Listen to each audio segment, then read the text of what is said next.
রংপুরের হারাগাছে পুলিশের অভিযানে ইয়াবা ট্যাবলেট সহ গঙ্গাচড়ার বড়বিল মন্থানা দিগেলপাড়া এলাকার সোহাগ মিয়া গ্রেপ্তার হয়েছে।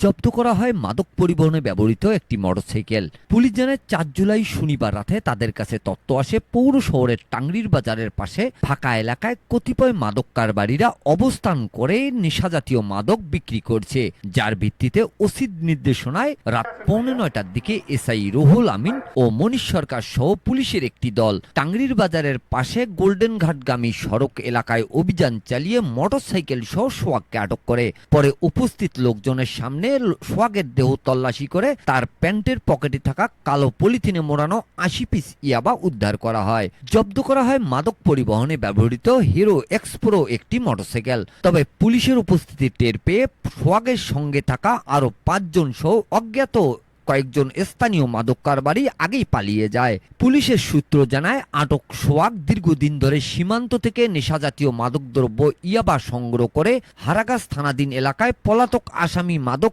বেচা বিক্রির সাথে জড়িতদের সরবরাহ করে আসছিল। ইয়াবা সহ আটক সোহাগ ও পলাতক ৫ জন সহ জড়িত অজ্ঞাত উল্লেখ করে মাদক আইনের দ্বারা মামলা রুজু হয়েছে।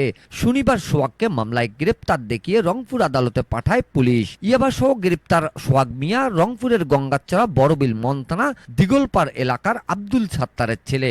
এদিকে মাদকের করাল গ্রাস থেকে যুব সমাজকে রক্ষায় মাদক কারবারিদের আইনের আওতায় আনতে হারাগাছ থানা পুলিশের এমন অভিযানকে সাধুবাদ জানিয়েছেন স্থানীয় অভিভাবক মহল।